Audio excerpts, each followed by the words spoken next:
This out and I'll come at my reaction. In a CNN, Las Vegas police have arrested a suspect in connection with the 1996 drive-by shooting death of legendary rapper Tupac Shakur. CNN's Camila Bernal joins us live right now, along with CNN legal analyst Joey Jackson. So first to you, Camila, what are we learning about this arrest? Hey, Boris. Sources telling CNN that they have arrested Dwayne Keefe Davis, also known as Keefe D. He was arrested. FED.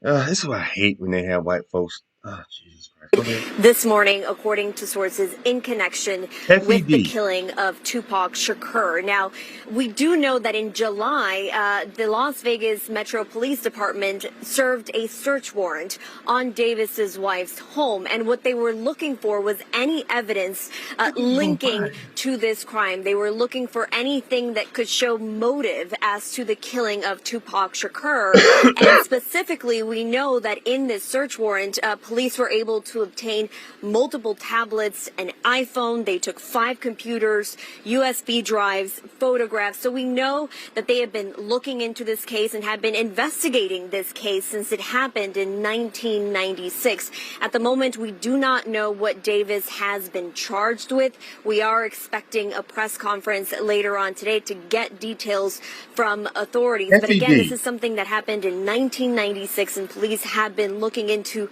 for years now. Dwayne Keefe Davis, he had described himself as one of the only witnesses to this shooting. If you recall, Tupac Shakur was in a car. They were at a boxing match at the MGM Grand in Las Vegas. They were in a car, and all of a sudden there was another car that pulled next to them, and the shooting began. It's unclear exactly who shot Tupac, but again, this is a huge development in this case years later, as we now know that there is someone arrested in connection to this case, Boris. I hate when they have somebody. This girl probably was maybe 3 years old, if that, when this case happened. They didn't have somebody at least was around when this happened, so they could kind of. You could tell she don't know who Keefe D is. She said Keefe D. She said somehow the car. So you know what I'm saying. That's why I need to have somebody that at least was around then, that kind of, because that was a big thing when he got shot in 1996. I was still in high school when Tupac got shot. So it's like at least to have somebody that was around. I don't know. But they haven't charged him. They haven't came out and said what they charged him with. And I don't know what they thought that they was. What did he can possibly now? So here's what I think what happened, and this makes sense.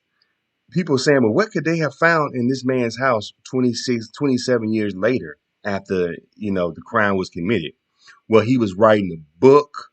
He was corresponding with, YouTube people, and, because he done an interview promoting that book where he confessed to the actual crime. So I think what they're trying to find is through his laptops, his phone, his computers, correspondence with working with people writing this book. Because he wrote a book. As a matter of fact, the book is on Audible, where he talked about what happened leading up to the shooting of Tupac and what happened afterwards. So I'm thinking they're checking his phones, and that book came out 2 years ago. I'm thinking at least, or I believe it came out last year. But so I'm thinking that's what they're confiscating is him corresponding, because he didn't write that book himself. You got to have a ghostwriter, and when you have a ghostwriter, because I actually was going through the process of trying to get a book done, and when you corresponding with which actually was the time when I worked at TMZ, and when you're writing, when you're corresponding with a ghostwriter, you're emailing, the ghostwriter want to know what happened, dates and times, certain things. So you're corresponding a lot through email. So that is what they went to the house to confiscate, was his laptop and maybe his computer and his phone, corresponding with the writer of the book where he confesses to being there at the scene of the crime. So that's why now it kind of makes sense. But the way they did it, where they had like 4 or 5, SWAT team and all that, that wasn't called for. They could have just sent a small unit over there and they could have did a raid, about maybe 6 or 7 people. They had like 25 SWAT team. You just go back and see the video. That was all a spectacle for the media to show that, look, the Las Vegas PD is on it. We trying to solve this case almost 30 years ago. I don't know. I thought it was too much. What y'all think, man? Leave your comments. Subscribe to Charles in Israel. What do y'all think Keefe D is going to be charged with? Leave it in the comments. Y'all take care. Hit that thumbs up button while you at it.